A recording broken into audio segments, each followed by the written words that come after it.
Most criminals think they can get away with anything. A quick snatch and run, an easy target, a victim too scared to fight back. But every now and then, they don't really pay attention to who the target is. Sometimes, they bite off way more than they can chew. We're talking about UFC fighters, some of the most dangerous people on the planet, coming face to face with real-life criminals. And let's just say it doesn't end well for the bad guys.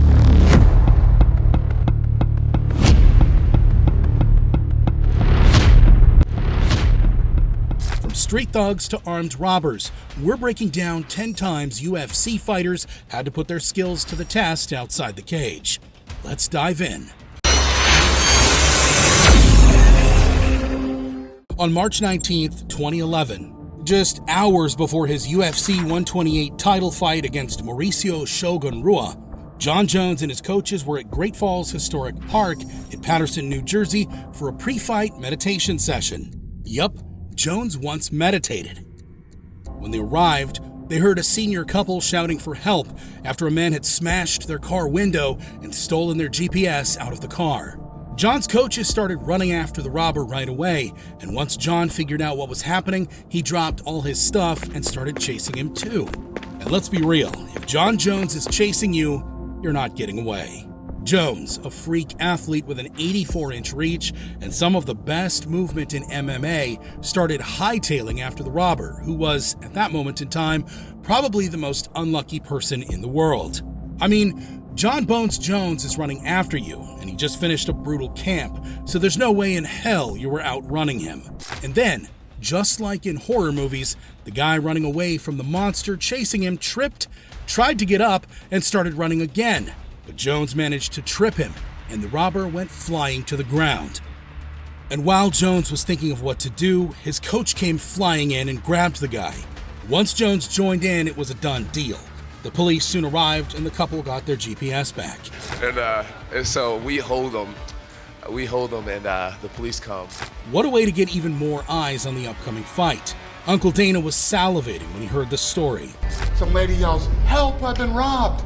Chases the guy a mile, leg kicks him from behind, gets on top of him, figure fours until the police come. When? What? Today? 15 minutes ago. What? Jon Jones is a goddamn superhero. Oh, and a couple of hours later, Jones beat the ever-living hell out of Shogun Rua. Cut. Jones to the body. And it is all over! Jon Jones!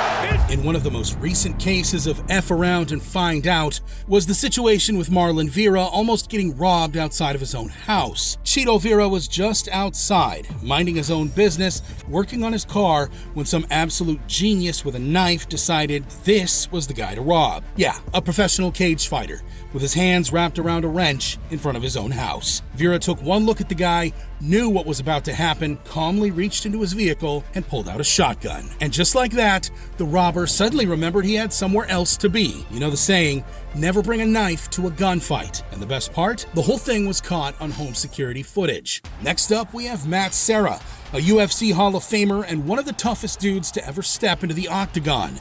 If you were an average Joe, you probably couldn't tell it since he's only 5'6". One might think he's just a manlet who goes to the gym. And if you were a drunk, average Joe, you might even think you could beat him up. Matt was having dinner with his wife in a restaurant in Las Vegas when one customer clearly got served way too much booze. The guy started throwing stuff at the waiter and yelling. Naturally, Matt wanted to get out of there, but one thing led to another, and the guy started threatening Matt. Well, one might say that was not the brightest idea. Matt took him down quickly and just held him down while having top control. The guy naturally started saying how he would beat up Matt, and then even had the audacity of saying that he would press charges against Matt. Calm down, calm down. Calm down. I'm gonna break you. I'm gonna you up. It's okay. Oh yeah, that's right. The guy is lucky Matt didn't start ground and pounding him. He had no idea what would have happened if he got those hands. Soon enough, security came rolling in, and Matt surrendered the guy over to them. Alcohol might give you courage, but it sure as hell won't give you 20 years of grappling skills, that's for sure. Jordan Williams, although not the best fighter we've seen in the UFC, had enough experience with fighting to stop a guy from stealing his car back in 2021. Williams had left his car running while he ran into a gas station in Denver to grab a quick drink, which you should never do, by the way. When he came back out, he spotted a guy climbing into the driver's seat and trying to drive off. His car was about to get stolen. Williams sprinted over, opened the door, and tried to yank out the guy from the driver's seat. Since the guy wouldn't budge, Williams threw a couple of knees to the head to loosen him from his seat. He then yanked the guy out before telling him off some more. You just don't mess with UFC fighters, and if you ever start something with them, you better play it cool real quick. Say, bro, you just cut me off at the light. You're lucky I don't get out of this truck and pump your gas. Pump your gas for you. Kevin Holland might be known for his quick hands inside the Octagon, but outside it, the dude's got some serious hero moments. The first time we saw Captain Big Mouth come to the rescue was in October 2021, when Holland witnessed a car being stolen. He chased the thief down, caught him after the guy crashed a couple of times, and detained him until the police arrived. The dude is lucky he didn't get served with a 1-2 combo meal by Holland, but that wasn't his only act of heroism. In March, while most people ducked for cover, Holland took on a gunman who burst into a Houston restaurant, Raw Sushi, and fired off a shot. While naturally chaos erupted, Holland jumped the shooter with 2 others, choked him out, and saved the day. The last of his heroic events happened just before his UFC on ESPN 37 fight in 2022. He and his team were chilling outside a liquor store in Austin, Texas, when they spotted a man running, giving chase, yelling something about something being stolen. Holland quickly put the pieces together and bolted after the guy. The chase wasn't long before he caught up, took the guy down, and grabbed the stolen bottles of perfume. One witness who caught the whole thing thought it was all a joke until he heard the thief being warned, "I will you up."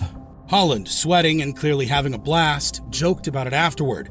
"We opened up our cardio and chased a crackhead." Just another day for Holland, really. There must be something in the air in Houston, because it seems car thieves just can't stop running into their worst-case scenarios when trying to steal a car. One morning on May 2021, Derrick Lewis, known for his knockout power, balls being hot, and BJJ not working on him, was going for a workout. I'm here with the winner, Derrick Lewis. Derrick, why'd you take your pants off? My balls was hot. Suddenly, he hears some banging. He looks over the car and sees someone trying to break in. Lewis calmly sneaks up on the thief, and let's just say the guy was hospitalized. Why KO the guy down when you can tombstone him? Another time Jones had trouble with a criminal, besides himself that is, was in 2022, when a burglar decided to roll up to his Albuquerque property. One would think thieves do some research on their next victim, but this one obviously did none. One look at John's Instagram page, and you would have guessed that trying to rob one of the most violent fighters of all time, who constantly shows off his guns and his Belgian Malinois, wasn't exactly the best idea. So here's what went down. Surveillance footage catches this dude creeping around Jones's fleet of cars, trying to mess with the doors and even turning on the lights of one. Meanwhile, a dog's barking like crazy, and you just know things are about to go south for the guy. Sure enough, Jones's garage door opens, the dude starts running, and right behind him you see Jones, shotgun in tow. You absolutely know he was loving it. Jones caught up to him just as the thief was getting in his car and let him off easy. Jones ended up tapping on this guy's driver's side window with the muzzle of my shotgun last night. Next time you try to rob someone, make sure you're fast enough to outrun them. If there's one place you don't want to hide, it's Sean Strickland's driveway. The guy's a full-blown gun nut who loves 2 things, firearms and violence. So naturally, some genius decided to make his property the perfect hiding spot.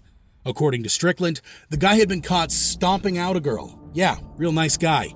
Then tried to flee, shredded his tire on a curb and ditched his car. And to lay low, he picked the absolute worst house to do so. Security footage shows Strickland stomping outside like Stone Cold Steve Austin, gun in hand, like he's been waiting for this moment his whole life.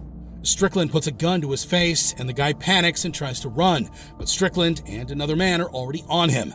A quick shove to the ground, a gun in his face, and cops show up to collect him. The only unfortunate thing is that Strickland didn't get the chance to beat up this douche a bit before the police showed up.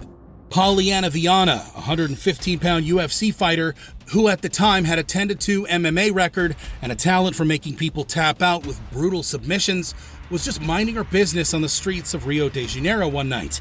This guy strolls up to Viana, asks for the time, and then pulls out what he claims is a gun, except it's just a cardboard cutout shaped like a gun. What has this world come to if you can't even get a real gun in Brazil? Anyways, Viana wasn't having it. She thought to herself, if this is a real gun, he won't have time to use it. So she immediately went for the kill. She threw a couple of punches and a kick, sending the guy straight to the ground. Then, she locked him into a rear naked choke, one of her signature moves. At least, that's what she says she did. Based on the photo, she either hits like Ngannou or ground and pounded him a bit more. After that, she casually sat him back down on the ground, saying, "Now we'll wait for the police." And at that point, he was begging for the cops. Time to enroll in a BJJ gym, my guy. Thank you for watching. Please don't forget to like, subscribe, and hit that notification bell so you don't miss any of our videos. If you like what you just saw, we think you will love one of the videos on the screen right now.